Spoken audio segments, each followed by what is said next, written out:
اللہ عنہ کہتے ہیں کہ اللہ نے ہر فرض کی کوئی نہ کوئی حد مقرر فرمائی ہے. یعنی صبح کے 2 فرض ہیں، شام میں 3 فرض ہیں، تو ہر فرض کی ایک حد ہے. رمضان کے روزے فرض ہیں تو 1 مہینے کے فرض ہیں. پھر عذر کی حالت میں وہ بھی معاف ہے، یعنی اگر انسان کو کوئی حقیقی عذر پیش ہو تو اس سے بھی اللہ تعالیٰ درگزر کرتے ہیں. لیکن نہ اس کے ذکر کی کوئی حد ہے اور نہ وہ کسی عذر سے معاف ہوتا ہے، یعنی اگر غفلت برتو. ہاں عقل یا ہوش نہ رہے تو اور بات ہے. اللہ تعالیٰ فرماتے ہیں سورۃ النساء میں فَاذْكُرُوا اللَّهَ قِيَامًا وَقُعُودًا وَعَلَىٰ جُنُوبِكُمْ، اللہ کا ذکر کرو کھڑے، بیٹھے، لیٹے، یعنی ہر حال میں اللہ کو یاد کرتے رہو. یعنی ہم نے یہ خود ساختہ پابندیاں لگائی ہوئی ہیں کہ اس کیفیت میں ذکر نہیں کرنا، یا لیٹ کے نہیں کرنا، ضرور بیٹھو یا قبلے کی طرف رخ کر کے بیٹھو یا باوضو ہو کے بیٹھو پھر ہی ذکر کر سکتے ہو. نہیں، ایسا کچھ نہیں، ہر حال میں اللہ کا ذکر کر سکتے ہو. نبی صلی اللہ علیہ وسلم کے بارے میں آتا ہے کان یذکر اللہ فی کل احیانہ، کہ آپ اپنے ہر طرح کے حالات میں، ہر طرح کے اوقات میں اللہ کا ذکر کیا کرتے تھے. اور یہاں پر کیا فرمایا وَسَبِّحُوهُ بُکْرَةً وَأَصِیلًا، صبح اور شام یعنی دن کے پہلے پہر اور دن کے پچھلے پہر اللہ کی تسبیح کرو، کیونکہ جب انسان ایسا کرتا ہے تو اللہ تعالیٰ کی رحمتیں آتی ہیں. فرشتے بھی اہل ایمان کے لیے دعائیں کرتے ہیں. وَالَّذِي يُصَلِّي عَلَيْكُمْ وَمَلَائِكَتُهُ، وہی ہے جو تم پر صلاۃ بھیجتا ہے اور اس کے فرشتے بھی. تو یہاں اہل ایمان کو خطاب ہے، یا ایھا الذین آمنوا، اے لوگو جو ایمان لائے ہو. ابن مسعود کہتے ہیں کہ جب اس آیت کے ساتھ پکارا جائے تو اپنے کانوں کو اس حکم کی طرف لگا دیں، توجہ کریں کہ اللہ تعالیٰ کیا کہنا چاہتے ہیں، اس کو غور سے سنیں. یا تو کوئی خیر کا کام ہوگا جس کا اللہ تعالیٰ حکم دے رہا ہوگا، یا کوئی شر ہوگا جس سے اللہ تعالیٰ تمہیں روک رہا ہوگا، اس سے منع کر رہا ہوگا. تو یہاں پر یا ایھا الذین آمنوا کہہ کے کیا کہا گیا، اذکروا اللہ ذکرا کثیرا، صرف ذکر نہیں بلکہ ذکرا کثیرا، بہت کثرت سے اللہ کو یاد کیا کرو، کثرت سے اللہ کا ذکر کیا کرو. یعنی ہر طرح کے حالات میں اللہ ہی کو یاد کیا کرو، اور خاص طور پر تسبیح، تحلیل، تحمید، تکبیر. مجاہد کہتے ہیں یہ وہ کلمات ہیں جنہیں پاک، ناپاک، بے وضو اور جنبی بھی کہہ سکتا ہے. یعنی اگر کوئی حالت جنابت میں ہے تو بھی سبحان اللہ کہنے میں اس کو کوئی حرج نہیں، الحمدللہ وہ بھی کہہ سکتا ہے. جیسے اگر کسی کو نہانے کی ضرورت ہے اور اس کو تھوڑا ٹائم ہے نہانے میں کسی بھی وجہ سے، تو اس دوران اگر وہ پانی پینے لگا ہے تو بسم اللہ کہہ سکتا ہے، پانی پی چکا ہے تو الحمدللہ کہہ سکتا ہے، اسی طرح استغفر اللہ کہہ سکتا ہے. تو یہ کلمات ہر حال میں کہے جا سکتے ہیں. پھر دل کے اخلاص کے ساتھ ذکر کرنا چاہیے. یعنی ذکر کثیر کا معنی کیا گیا وہ ذکر جو اخلاص کے ساتھ کیا جائے، یعنی صرف کوانٹٹی میں ہی زیادہ نہ ہو بلکہ اس کی کوالٹی اچھی ہو. کوالٹی اچھی ہونے کا مطلب کیا ہے، دل سے کیا گیا. کثیر کا اپوزٹ قلیل ہوتا ہے، تو قلیل ذکر کون سا ہے، جو منافقین کرتے ہیں. وَلَا يَذْكُرُونَ اللَّهَ إِلَّا قَلِيلًا، کہ وہ اللہ کو بہت تھوڑا یاد کرتے ہیں، یعنی زبان سے اوپر اوپر سے کر دیتے ہیں لیکن دل سے نہیں کرتے. اور یاد تو ہوتی بھی دل میں ہے، یاد کسی کی بھی دل میں ہوتی ہے تو زبان پہ آتی ہے. اور دوسرے لفظوں میں کثیر کے مقابلے میں قلیل ذکر کیا ہے کہ انسان بس صرف صبح شام کے اذکار کرے، نمازوں کے بعد ذکر اذکار کرے، اور مختلف حالات میں جیسے کھانا کھایا یا مخصوص اذکار جو ہیں صرف ان کی پابندی کرے. لیکن ذکر کثیر اس کے برعکس کیا ہے کہ انسان ان خاص مواقع کے علاوہ بھی ہر حال میں اللہ کو یاد کرتا رہے، اللہ کی یاد اس کے دل میں تازہ رہے. اور یہ ایک ایسا عمل ہے، یعنی ایک ایسی عبادت ہے کہ اس پر عمل کرنے والا آرام کی حالت میں بھی، لیٹے ہوئے بھی، بیٹھے ہوئے بھی، چلتے پھرتے اللہ تعالیٰ کو یاد کر سکتا ہے. یعنی باقی کام کرنے کے لیے جیسے نماز ہے یا قرآن ہے تو اس کے لیے پھر آپ کو ایک ایفرٹ کرنی پڑتی ہے. خالی سبحان اللہ، الحمدللہ، اللہ اکبر پڑھنے میں تو آپ کو کوئی ایفرٹ بھی نہیں کرنی، صرف زبان ہلانی ہوتی ہے. اور انسان اگر اس چیز کا عادی ہو جائے اللہ کے ذکر کا تو پھر اس کی زبان بری باتوں سے بھی پاک رہتی ہے اور اس کی زبان سے اچھے الفاظ ہی نکلتے ہیں. اور یہ جو ہم نے اپنے اوپر ایک ڈسپلن کے لیے پابندی لگائی تھی کہ کم از کم 100 دفعہ استغفار دن میں کرنی ہے، کم از کم 100 دفعہ سبحان اللہ پڑھنا، ٹھیک ہے، لیکن اس کا یہ مطلب نہیں کہ 100 دفعہ گنتی پوری ہوگی تو اب اس کے بعد کوئی پابندی لگ گئی، آگے بس دروازہ بند ہے اور اس سے آگے نہیں جا سکتے. اتنا تو منیمم کریں ہی، یعنی اپنے آپ کو پابند کریں. کیونکہ جب انسان کسی بھی کام کے لیے اپنا ٹارگٹ سیٹ کر لیتا ہے نا کہ آج دن میں یہ کام میں نے اتنی دفعہ کرنا ہے، یا فلاں اور فلاں کام آپ کی ٹو ڈو لسٹ ہوتی ہے، تو آپ پھر اس کو چیک کرتے رہتے ہیں کہ ہاں یہ کام ہو گئے. اور اگر آپ نے کوئی ٹارگٹ نہیں سیٹ کیا ہوا، ہاں میں کروں گی تو پھر وہ کام نہیں ہو پاتا. تو اس لیے انسان کو اپنے لیے ٹارگٹ رکھنے چاہیے جتنے بھی آسانی سے رکھ سکے، 100 دفعہ، 200 دفعہ، کچھ بھی، لیکن اس کے علاوہ بھی کھلا بھی ضرور پڑھنا چاہیے، اور یہاں اسی کی طرف توجہ دلائی گئی ہے.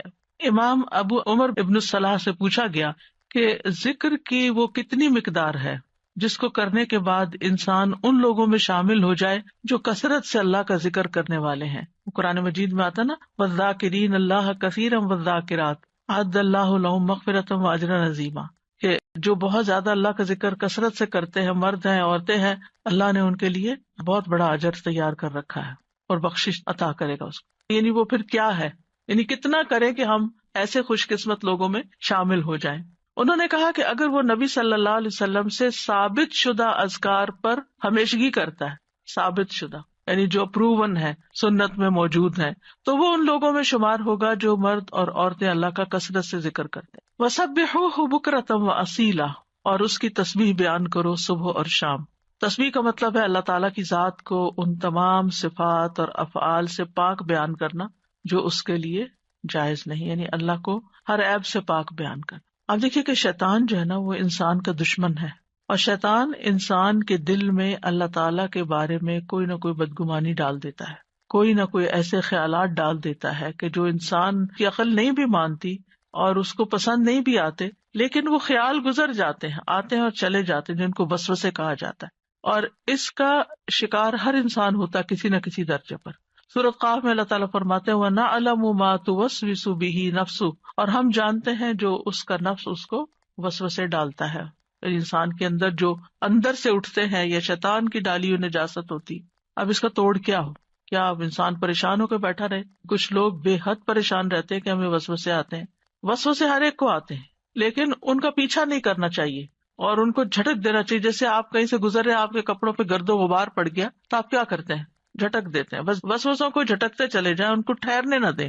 دوسرا یہ ہے کہ اللہ سبحانہ تعالیٰ کی تسبیح بیان کریں کہ اللہ تعالیٰ یہ جو برے خیالات آتے ہیں آپ ان سب سے پاک ہیں. تو تسبیح اس کا علاج ہے، تسبیح اس کا اینٹیڈوٹ ہے. اور پھر خاص طور پر بکرتم و اصیلا، پہلے پہر اور پچھلے پہر، دن کے ابتدائی حصے میں اور دن کے پچھلے حصے میں. بکرا کا لفظ جو ہے یعنی عام طور پر علماء اس کو سورج نکلنے تک کے وقت کو بکرا کہتے ہیں، اس کو یوں ڈیفائن کیا گیا. اور اصیلا جو ہے عصر اور مغرب کا درمیانی وقت ہے، یعنی قبل طلوع الشمس و قبل غروبها، سورج نکلنے سے پہلے اور سورج غروب ہونے سے پہلے کا وقت جو ہے یہ اذکار کا وقت ہے. اور سبحوہ میں بعض علماء نے سبحہ کا مطلب یہاں نماز فجر اور نماز عصر بھی لیا ہے. تو ذکر کے بعد تسبیح کو خاص طور پر الگ سے بیان کیا گیا. دیکھیں آیت کے پہلے حصے میں کیا ہے، اذکروا اللہ ذکرا کثیرا، کثرت سے ذکر کرو، تسبیح اس کے اندر شامل ہے، لیکن پھر اس کو الگ سے بیان کیا گیا وسبحوہ یعنی تسبیح کرو، اس لیے کہ باقی اذکار پر اس کی فضیلت ہے، یعنی تسبیح کی خاص فضیلت ہے. یعنی کچھ ذکر ہوتے ہیں نا کہ جس میں انسان اللہ تعالیٰ کو یاد کرتا ہے، اللہ تعالیٰ کی بڑائی بیان کرتا ہے، اللہ تعالیٰ کی تعریف بیان کرتا ہے، وہ بھی بہت اچھی بات ہے. اور کچھ ذکر ایسے ہیں کہ جن میں انسان اللہ تعالیٰ کو ہر عیب سے پاک قرار دیتا ہے. تو تعریف مکمل ہی نہیں ہوتی، ذکر مکمل ہی نہیں ہوتا جب تک آپ تسبیح نہ کریں. تو تسبیح اس کا ایک لازمی حصہ ہے.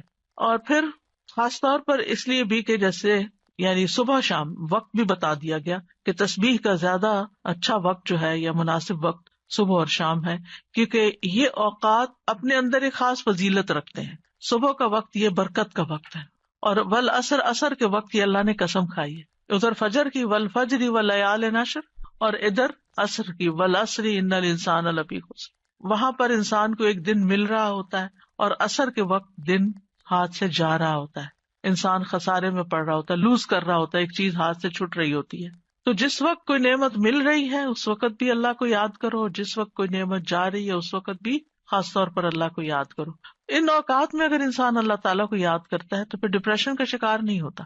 یہ ذکر اس کے دل کو اسٹرینتھن کرتا ہے، اس کو قوت عطا کرتا ہے. اور یہ دو اوقات جو ہوتے ہیں ان میں ذکر تھوڑا سا مشکل بھی ہوتا ہے، کیونکہ آپ دیکھیں کہ فجر کی نماز پڑھنے کے بعد جو نیند کا آپ کے اوپر خاص طور پہ راتیں آج کل بہت چھوٹی ہیں، تو اس وقت اپنے آپ کو روک کر رکھنا اور بٹھا کر، خاص طور پر اگر آپ کو اشراق پڑھنے کی عادت ہے تو وہ سارا وقت یعنی آپ اسٹرگل کر رہے ہوتے ہیں کہ سوتے جاگتے گزار رہے ہوتے ہیں کہ آپ سوئے نہیں اس وقت کیونکہ بہت زیادہ برکت کا وقت ہے.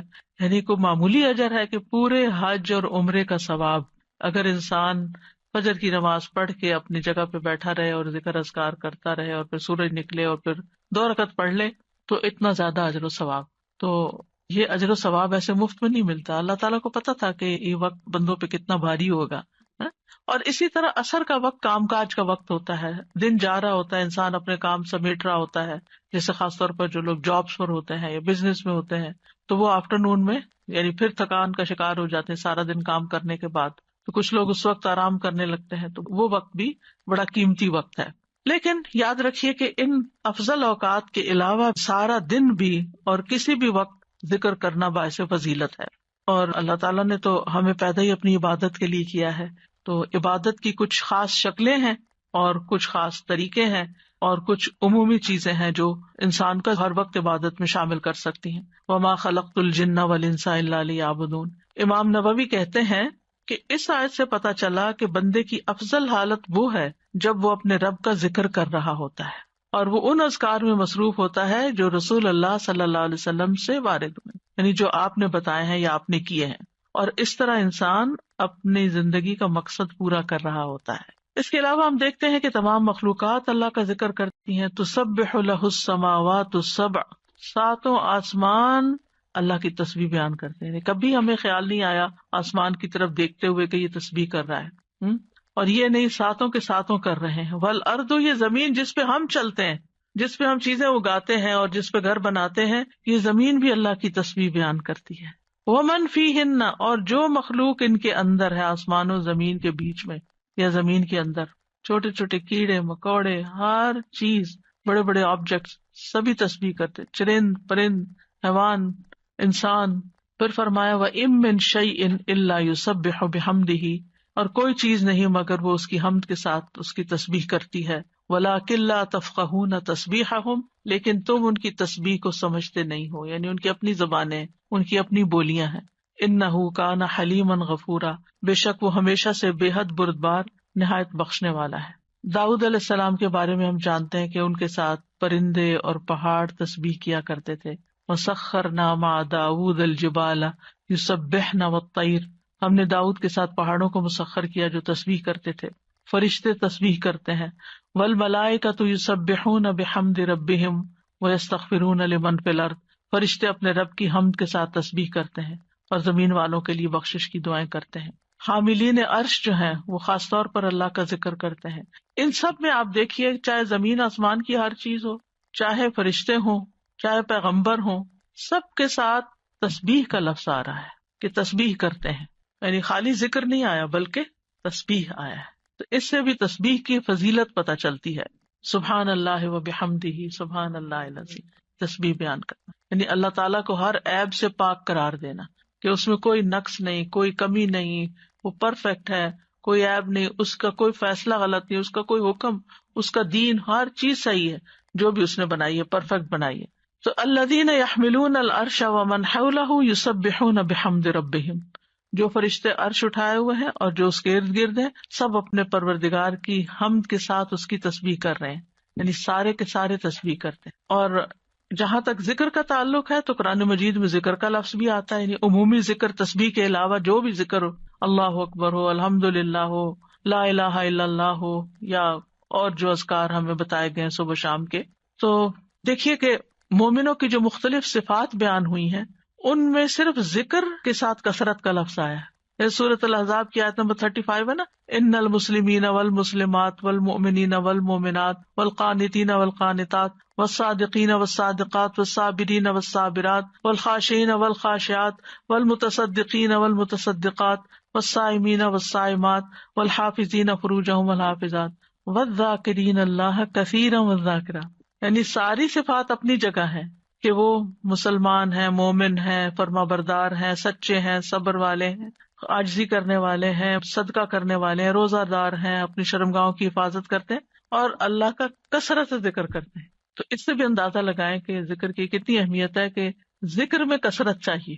باقی چیزیں تو اپنے اپنے وقت پر ہوں گی لیکن اللہ کے پسندیدہ وہ ہیں جو ذکر میں کثرت کرتے ہیں. جیسا کہ سورۃ آل عمران میں آتا ہے الذین یذکرون اللہ قیاما وقعودا وعلی جنوبہم، جو اللہ کو یاد کرتے رہتے ہیں کھڑے بھی، یعنی کچھ کام ہم کھڑے ہو کے کرتے ہیں، کھڑے ہو کے تھک جاتے ہیں تو وقعودا بیٹھ جاتے ہیں اور پھر لیٹ جاتے ہیں، تو چاہے کھڑے ہوں چاہے بیٹھے ہوں چاہے لیٹے ہوں وہ ذکر نہیں چھوڑتے، ہر حال میں ذکر کرتے رہتے ہیں، یہ ان کی صفت ہے، یعنی ذکر کے لیے صرف کوئی وقت یا جگہ مخصوص نہیں ہے بلکہ ہر حال میں۔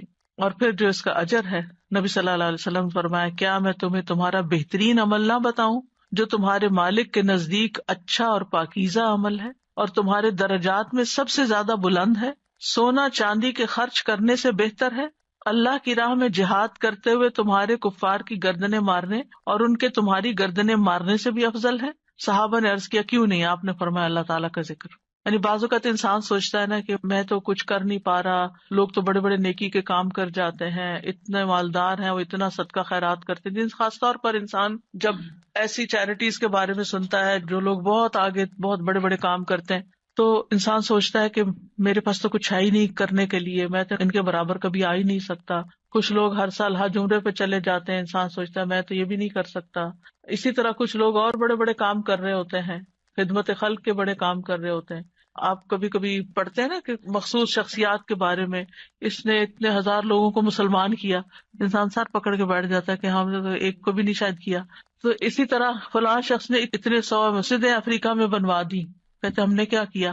تو اپنا بہت ہی چھوٹا لگتا ہے بھی چھوٹا، ایسا کچھ نہیں، لیکن اس وقت کیا چیز انسان کو حوصلہ دلاتی ہے کہ پھر اگر ہمارے یہ وسائل نہیں ہے یا ہم یہ نہیں کر سکے، خواہ ہماری طلب تھی کہ ہم یہ کر سکیں، کچھ کام ہوتے ہیں جو انسان کے ڈریمز ہوتے ہیں، کاش میں زندگی میں یہ کر لوں، لیکن پھر بھی نہیں، حالات اجازت دیتے، وسائل نہیں ہوتے، لیکن ذکر کر کے آپ ان ساری چیزوں سے آگے نکل سکتے ہیں، کیونکہ جو لوگ بڑے بڑے کام کرتے ہیں ان کے ساتھ بڑے خطرات بھی ہوتے ہیں کہ کبھی کسی وقت دل میں ریاکاری آ جائے، کسی وقت دل میں تکبر آ جائے، لوگ تعریف کر کر کے دماغ خراب کر دیں، تو جو چپکے سے بیٹھ کے کہیں نہ کہیں اپنے کام کاج میں لگا ہوا ذکر کر رہا ہے، اس کا تو کسی کو پتہ ہی نہیں کہ وہ کیا کر رہا ہے، وہ کتنے خزانے جمع کر رہا ہے۔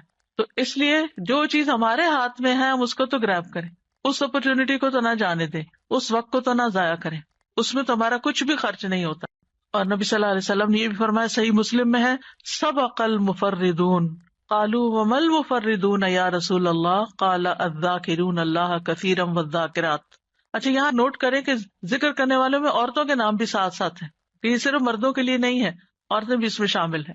نبی صلی اللہ علیہ وسلم نے فرمایا مفردون سبقت لے گئے، آگے چلے گئے، سابقون بن گئے۔ صحابہ نے پوچھا اللہ کے رسول مفردون کون ہے؟ آپ نے فرمایا اللہ کا بہت زیادہ ذکر کرنے والے مرد اور عورتیں، یہ مفردون ہیں جو اللہ کے قریب ہو گئے۔ تو ذکر ایک ایسی چیز ہے کہ جو انسان کو اللہ کا قرب عطا کرتا ہے، اور بھی بے شمار فائدے ہیں۔ جہاں تک صبح شام کے اذکار کا تعلق ہے تو سورۃ غافر میں آتا ہے، نبی صلی اللہ علیہ وسلم کو ارشاد ہے وَسَبِّحْ بِحَمْدِ رَبِّكَ بِالْعَشِيِّ وَالْإِبْكَارِ، اور صبح اور شام اپنے رب کی حمد کے ساتھ اس کی تسبیح کیجیے۔ یہ ڈائریکٹ حکم ہے، جو پہلے آیت میں نے آپ کو سنوائی تھی اس میں بھی حکم ہے صبح شام کا، اور یہاں بھی ابکار کا لفظ ہے، وہاں بکرا کا ہے، یہاں ابکار کا لفظ ہے، عشی والابکار، یعنی روٹ ایک ہی ہے لیکن تھوڑا سا تبدیل ہو گیا ہے۔ سورۃ طٰہٰ میں بھی آتا ہے فاصبر علی ما یقولون وسبح بحمد ربک قبل طلوع الشمس وقبل غروبها ومن آناء اللیل فسبح واطراف النہار لعلک ترضی۔ سو ان باتوں پہ صبر کیجئے جو وہ کہہ رہے ہیں، اور سورج طلوع ہونے سے پہلے اور اس کے غروب ہونے سے پہلے اپنے رب کی حمد کے ساتھ تسبیح کیجیے۔ تو تسبیح کا خاص وقت جو ہے، ویسے تو سارا دن کر سکتے ہیں، خاص اوقات یہ بتائے جا رہے ہیں جو قرآن میں خود بتا دیے گئے، اور رات کے کچھ اوقات میں بھی بس اس کی تسبیح کیجیے۔ رات کے کچھ اوقات میں، جیسے حضرت فاطمہ رضی اللہ تعالیٰ عنہا کو نبی صلی اللہ علیہ وسلم نے تھکاوٹ کا علاج کیا بتایا تھا؟ تسبیحات۔ تو اپنا آخری کام تسبیح کیا کیجیے۔ نبی صلی اللہ علیہ وسلم خود بھی یعنی جب تک نیند نہیں آتی تھی تسبیح ہی کیا کرتے تھے، اور رات کے کچھ اوقات میں بھی بس تسبیح کیجیے، اور دن کے کناروں میں، تاکہ آپ خوش ہو جائیں۔ تو اس سے کیا پتہ چلتا ہے؟ یہ خوش ہونے کا نسخہ ہے، خوش ہونے کا راز ہے، اس میں خوشی حاصل کرنے کا ذریعہ ہے۔ یعنی اگر آپ چاہتے ہیں کہ آپ کا دل مطمئن ہو، خوش ہو، تو آپ کو ان اوقات میں لازماً تسبیح کرنی چاہیے۔ اور جو ان اوقات میں تسبیح نہیں کرتے وہ غافلین میں شمار ہوتے ہیں، کیونکہ اللہ تعالیٰ فرماتے ہیں وَاذْكُر رَبَّكَ فِي نَفْسِكَ تَضَرُّعًا وَخِيفَةً وَدُونَ الْجَهْرِ مِنَ الْقَوْلِ بِالْغُدُوِّ وَالْآصَالِ وَلَا تَكُن مِّنَ الْغَافِلِينَ۔ اور اپنے رب کا ذکر کیجیے اپنے دل میں عاجزی اور خوف سے، بغیر بلند آواز کیے، چپکے چپکے، دل ہی دل میں، صبح اور شام کے وقت، اور آپ غافلوں میں سے نہ ہونا. یعنی جو ان اوقات میں تسبیح نہیں کرتے، ذکر نہیں کرتے، وہ غافل شمار ہوتے ہیں. اور خاص طور پر اس وقت میں جو تھوڑا سا بھی ذکر کیا جاتا ہے اس کا اجر بہت زیادہ ہے. رسول اللہ صلی اللہ علیہ وسلم نے فرمایا جو لوگ نماز فجر سے سورج نکلنے تک اللہ کا ذکر کریں، مجھے ان کے ساتھ بیٹھے رہنا زیادہ پسند ہے. کیونککہ نبی صلی اللہ علیہ وسلم کو حکم دیا گیا تھا نا، وَاصْبِرْ نَفْسَكَ مَعَ الَّذِينَ يَدْعُونَ رَبَّهُمْ بِالْغَدَاةِ وَالْعَشِيِّ يُرِيدُونَ وَجْهَهُ. آپ ان لوگوں کے ساتھ رہیے، ان کے ساتھ بیٹھیے جو اپنے رب کو صبح شام پکارتے ہیں، اور ان سے اپنی نگاہیں نہ پھیریے. تو آپ نے فرمایا مجھے ان کے ساتھ بیٹھے رہنا زیادہ پسند ہے بنسبت اس کے کہ میں اولاد اسماعیل سے 4 غلام آزاد کروں. ایک وہ نیکی ہے، اور ایک ایسے لوگوں کی کمپنی میں بیٹھنا جو اس وقت اللہ کا ذکر کرتے ہیں، اور میں ایسے لوگوں کے ساتھ بیٹھا رہوں جو نماز عصر سے سورج غروب ہونے تک اللہ کا ذکر کرے. یہ زیادہ پسندیدہ ہے اس سے کہ 4 غلام آزاد کروں. تو نماز عصر کے بعد کا وقت بھی صرف جمعے کا دن نہیں، کیونکہ ہم عام طور پر جمعے کے دن پھر بھی تھوڑا سا بہتر کر لیتے ہیں، لیکن عام دنوں میں ہم اس وقت کو دھیان نہیں کرتے. ٹھیک ہے، اگر اس وقت میں آپ کے کچھ مخصوص کام ہے گھر کے، یا واک کا وقت ہے، یا کوئی بھی، تو اس وقت کی برکت کی وجہ سے کہ یہ ذکر کا خاص وقت ہے. اور آپ نے یہ بھی دیکھا ہوگا کہ پرندے بھی صبح کے وقت سورج نکلنے تک چہچہا رہے ہوتے ہیں، اور پھر اس کے بعد جب چڑیا اپنے گھونسلوں کو جاتی ہیں اور جو ہی سورج غروب ہو جاتا ہے تو خاموشی سے سونے لگتی ہیں. تو یہ اوقات بھی یعنی ایک نیچرل تسبیح کے اوقات ہیں. اور ابھی آگے بھی وہ ذکر آئے گا، تسبیح آئے گی جو آپ نے حضرت جویریہ رضی اللہ تعالیٰ عنہا کو سکھائی تھی، وہ بھی انہی اوقات میں پڑھنے کی تسبیح ہے. اور صبح کے وقت ذکر کرنے سے شیطان کی گرہیں کھل جاتی ہیں انسان سے. جب انسان صبح کے وقت اٹھتا ہے اور پھر وضو کرتا ہے، نماز پڑھ لیتا ہے، ذکر کر لیتا ہے، تو حشاش بشاش خوش مزاج ہوتا ہے، ورنہ سستی ہوتی ہے اس کو. پھر اسی طرح یہ ہے، رسول اللہ صلی اللہ علیہ وسلم نے فرمایا بنی آدم کے ہر انسان کو 360 جوڑوں پر پیدا کیا گیا ہے، اس کے جسم میں 360 جوڑ لگے ہوئے ہیں. بس جو شخص اللہ اکبر، الحمدللہ، لا الہ الا اللہ، سبحان اللہ، استغفر اللہ کہے، لوگوں کے راستے سے پتھر یا کانٹا یا ہڈی ہٹا دے، یا نیکی کا حکم دے یا برائی سے روکے، تو یہ اس کے 360 جوڑوں کے شمار کے برابر ہے. اور وہ اس دن جب شام کرے گا تو اپنے نفس کو جہنم کی آگ سے دور کر لے گا. یعنی جو اپنے جوڑوں کا صدقہ روزانہ نکال لیتا ہے، اور یہاں مالی صدقے کے بارے میں بات نہیں ہو رہی، یہاں اذکار کی بات ہو رہی ہے خاص طور پر، یا کچھ کام ہے جس سے دوسروں کی تکلیف ہٹانا مقصود ہے، تو انسان اپنے آپ کو جہنم کی آگ سے آزاد کر لیتا ہے. ابن عثیمین کہتے ہیں کہ صبح و شام کی اذکار اپنے پڑھنے والوں کے لیے اس قدر وسیع، عظیم فوائد اور برکات پر مشتمل ہے کہ ان کا احاطہ نہیں کیا جا سکتا، ان کو بیان نہیں کیا جا سکتا. ان میں سے کچھ فائدے جیسے دل اور روح کی غذا ہیں. ان اوقات کے اذکار انسان کے دل کو سکینت ایک نصیب ہوتی ہے، ٹھہر جاتا ہے دل، ایک راحت محسوس ہوتی ہے، ایک مسرت محسوس ہوتی ہے. پھر اسی طرح دنیا اور آخرت میں امن اور سلامتی کا ذریعہ ہے. دنیا اور آخرت میں سلامتی کا ذریعہ ہے، کیونکہ پروٹیکشن کی دعائیں ہیں، اس میں حفاظت کی دعائیں ہیں. پھر خیر و برکات کے دروازے کھولنے کا سبب ہے. پھر چوتھی چیز ہے اجر و ثواب کے حصول کا ذریعہ ہے، یعنی بہت زیادہ اجر و ثواب ہے ان اوقات میں اذکار کا. پھر پانچویں چیز ہے شر کے واقع ہونے سے پہلے، یعنی کسی تکلیف کے آنے سے پہلے اور واقع ہونے کے بعد اسے ہٹانے کا ذریعہ ہے.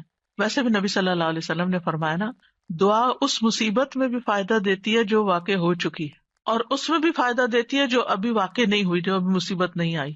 اے اللہ کے بندو دعا کو لازم کر لو. تو یہ صبح شام کی دعائیں ہی ہیں ایک طرح سے ان میں زیادہ تر. پھر ان اذکار میں انسان اللہ کی نعمتوں اور مہربانیوں کا اعتراف کرتا ہے، یعنی صبح شام کے اذکار جو ہے یہ اللہ کی پے در پے نعمتوں کا اعتراف ہے. جیسے سید الاستغفار میں کہتا ہے نا، ابو لک بنعمتک علیہ، اللہ جو تیری نعمتیں مجھ پر ہیں میں ان کا اقرار کرتا ہوں، اکنالج کرتا ہوں. اللہ تعالیٰ کی مہربانیوں اور اس کے احسان پر اس کا شکر ادا کرنا ہے. پھر ساتویں چیز یہ ہے کہ رب کے سامنے فقر اور عاجزی کا اظہار ہے کہ میں تجھ سے بے نیاز نہیں ہوں، تیری ہی پروٹیکشن چاہتا ہوں، تیری طرف رجوع کرتا ہوں. پھر آٹھویں چیز یہ ہے کہ یہ بندے کی اصلاح کے اسباب میں سے ہے، اور خاص طور پر دل کی اصلاح. اور دل کی اصلاح ہو نہیں سکتی جب تک دل میں اللہ کی محبت یا اللہ کے لیے محبت اور اللہ کی تعظیم اور اللہ کی بڑائی اور اللہ تعالیٰ کے پاورفل ہونے اور اس کے سارے جو اسماء و صفات ہیں ان پر یقین نہ ہو. اس وقت تک اللہ کی بڑائی دل میں نہیں آتی. ابن باز کہتے ہیں کہ جو شخص صبح شام کے اذکار پر حفاظت کرے، سچائی، ایمان اور اللہ پر بھروسہ اور اعتماد کرتے ہوئے یہ اذکار کرے، اور یہ دعائیں جن معنی پر دلالت کرتی ہوں ان کے لیے انسان کا سینہ کھلا ہوا ہو تو یہ اسے جادو اور دیگر مصیبتوں کے واقع ہونے سے پہلے ان کے شر سے بچانے کا سب سے بڑا سبب ہے، اور تکلیف واقع ہو جائے تو ان کو ہٹانے کا بھی سب سے بڑا سبب ہے، یعنی ان کو چھوڑنا نہیں چاہیے. لیکن بعض اوقات کوئی تقدیر نافذ ہونی ہوتی ہے تو انسان بھول ہی جاتا ہے یا سویا ہی رہ جاتا ہے یا کوئی بھی وجہ بن جاتی ہے اور انسان غافل ہو جاتا ہے اور اتنے میں وہ واقع ہو جاتی. ابن قیم کہتے ہیں کہ دعائیں اور تعوذات ہتھیار کی طرح ہیں، ہتھیار ہیں.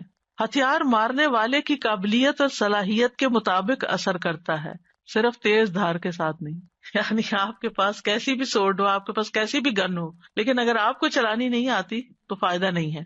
جب ہتھیار کامل ہو اور اس میں عیب نہ ہو اور وہ بازو طاقتور ہو جو ہتھیار چلاتا ہے اور رکاوٹ نہ پائی جاتی ہو تو اس ہتھیار کے ساتھ دشمن کے لیے تاثیر واقع ہوگی اور وہ دشمن کو بھگا دے گا، زخمی کر دے گا. اگر ان چیزوں میں سے کسی میں کوئی کمی ہو جائے تو تاثیر بھی کم ہو جائے گی. کون کون سی چیزیں؟ ہتھیار بھی اچھا، عیب بھی نہ ہو اور چلانا بھی صحیح آتا ہو.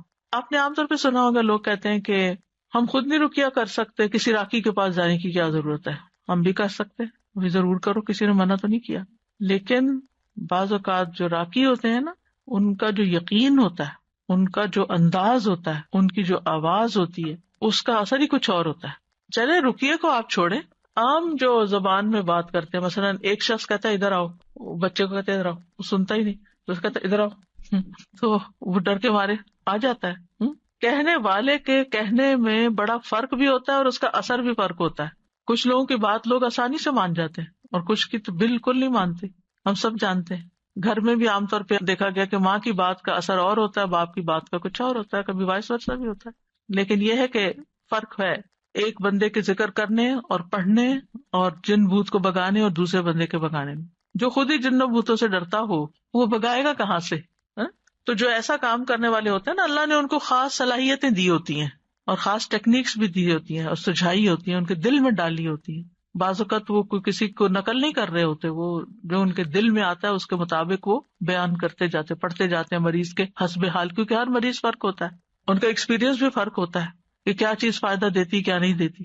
جب تک آپ کے ہتھیار صحیح نہ ہو نا، یعنی کہ آپ کے پاس اسکلز نہ ہو، اور آپ کو دل مضبوط نہ ہو، بہادری نہ ہو. استاذہ جی جیسے نا بچے آج کل نئی ٹیکنیک سے کوئی بھی ہو تو کہیں گے آپ کو تو یوز کرنا نہیں آتا، آپ کو متاثر کرتے ہیں نا آپ کو، یعنی کہ جی امپریس کرتے ہیں، اور پھر جب آپ کو وہ چیز یوز کرنے آ جاتی تو آپ خود حاوی ہو جاتے. اور اسی طرح ہی جب آپ کو پتا ہوتا ہے کہ آپ نے ہتھیار کیسے یوز کرنا ہے تو پھر آپ کی پاورز اور قسم کی ہوتی ہیں. بالکل. اور یہی وہ طاقت اور وہ پاور ہے جس سے آپ نا شیطان کو بھگا سکتے ہیں. اور میں کہتی ہوں نا حضرت عمر رضی اللہ عنہ سے کیوں شیطان ڈرتا تھا، ان کے اندر وہ پاورز تھیں. بالکل سبحان اللہ. کبھی کبھی ایسا ہوتا ہے نا کہ آپ بالکل گھر میں اکیلے ہوتے ہیں، اندھیرا یا کوئی ایسی چیز ہوتی ہے تو انسان کے دل میں ایک دم خیال آتا ہے کہ یہاں کوئی ایسی چیز نہ ہو، تو آپ یوں کہہ کر اور آنکھیں کھول لیا کریں، اچھا کیا ہے، اگر کوئی ہوگی تو کیا ہوگا. سر جی آپ نے ایک دفعہ بتایا تھا نا کہ ذرا سی تھوڑی آواز کے ساتھ ڈانٹا جائے تو پھر ڈر خود نکل جاتا ہے. تو 2-3 دفعہ اس طرح سے ہوا تو الحمدللہ ذرا سی آواز زور کر کے کہ ہمارا گھر ہے، ہم رہتے ہیں، جو بھی مخلوق ہے وہ تنگ نہ کرے، مطلب اپنے آپ کو زیادہ باروب بنا کے اور ڈر نکال کے ان کو ڈرانا چاہیے. بالکل. تو الحمدللہ اس سے فرق پڑتا وہ ہے. متین ہاشمی صاحب ہوتے تھے کراچی میں، شاید آپ کے ہوتے ہوئے وہ لیکچر دینے آئے ہوں گے. انہوں نے ایسی بہت سی ٹیکنیکس بتائی تھی. وہ جنات کا علاج کرتے تھے اور ان کی آواز بھی اتنی ٹھہری ہوئی تھی، کوئی غصہ بھی نہیں کرتے تھے، کچھ نہیں. تو وہ کہتے تھے کہ جہاں کوئی ایسا مسئلہ ہو تو میں جا کے کہتا ہوں کہ دیکھیں ہم اشرف المخلوقات ہیں، ہم انسان ہیں اور آپ کا کوئی حق نہیں یہاں رہنے کا، میں آپ کو حکم دیتا ہوں یہاں سے چلے جائیں، اور وہ چلے جاتے تھے. تو بہرحال یہ تعوذات جو ہیں اور صبح شام کے اذکار جو ہیں یا تو شر کے اسباب کو واقع ہونے سے روک دیتے ہیں یا پھر وہ ان کے درمیان اور ان کی کامل تاثیر کے درمیان رکاوٹ بن جاتے ہیں. یعنی اسباب اور اثر کے بیچ میں رکاوٹ بن، یعنی وہ چیز آ تو رہی ہوتی ہے مگر اس کا اثر جلد ختم ہو جاتی ہے. اور جتنا تعوذ کبھی ہوگا اتنا ہی اثر بھی کبھی ہوگا. دعا جو ہے وہ تقدیر بدل دیتی ہے. ابن عثیمین کہتے ہیں دعا تقدیر کو ٹال دیتی ہے. صبح شام کے اذکار دعاؤں اور تعوذات کا ایک مجموعہ ہے، اور دعا تقدیر کو ٹالتی ہے، اور اللہ کبھی تقدیر کا فیصلہ صادر کرتا ہے اور اس کے لیے ایک سبب مقرر کرتا ہے. سبب مقرر کرتا ہے یعنی تقدیر نافذ ہونے کے لیے کوئی وجہ، ذریعہ جو اس تقدیر کے آگے رکاوٹ بن جاتی ہے. ٹھیک ہے، تو دعا بھی انہیں اسباب میں سے ایک سبب، یعنی تقدیر بھی اللہ نے بنائی، وہ اتر رہی ہے تقدیر، اور اس کو ہٹانے کا سبب بھی اللہ نے بنایا ہے. اور وہ اسباب میں سے ایک سبب کیا ہے؟ یہ دعائیں، یعنی وہ آتی ہے اور دعائیں اس کو پیچھے دھکیل دیتی ہیں. اللہ نے یعنی صرف تقدیر نہیں بنائی، اللہ نے اس کو ٹالنے کا ذریعہ بھی بنایا ہے، اسباب بھی بنائے، اور دعا ان میں سے ایک سبب ہے، سمپل سے۔ امام نووی کہتے ہیں دعا مصیبت کو ہٹانے اور رحمت کو پانے کا ایک سبب ہے، یعنی ایک ہتھیار ہے۔ پہلے بات ہوئی نا کہ ہتھیار ہے دعا، جیسے ڈھال ہتھیار کے حملے کو روکنے کا سبب ہے، جیسے ڈھال تلوار کے حملے کو روکنے کا سبب ہے، اور پانی زمین سے نباتات اگانے کا سبب ہے، بارش ہوتی ہے تو زمین ہری بھری ہو جاتی ہے، تو یہ سبب ہے نا۔ زمین کے اندر پوٹینشیل تھا، لیکن جب تک پانی نہیں آیا تو وہ دبی رہی، جب جو پانی آیا تو اس نے اپنا اندر کا سب باہر نکال دیا۔ ابن قیم کہتے ہیں ایک دفعہ شیخ الاسلام ابن تیمیہ کے پاس میں موجود تھا، انہوں نے صبح کی نماز پڑھی، پھر وہ بیٹھ کر اللہ کی عبادت کرتے رہے اور ذکر کرتے رہے، تقریباً آدھا دن گزر گیا۔ میری طرف دیکھا اور کہا یہ میرا ناشتہ ہے، اگر میں یہ غذا نہ کھاؤں تو میری قوت ساکت ہو جائے، کچھ کر نہ سکوں۔ آپ کو پتا 35 جلدوں میں انہوں نے لکھا ہے فتاوا، ان کے فتاوا کو اکٹھا کیا گیا، پوری شیلف بھر جاتی ہے، بلکہ اس سے بھی بچ جاتی ہے، کتابیں دوسری شیلف میں رکھنی پڑتی۔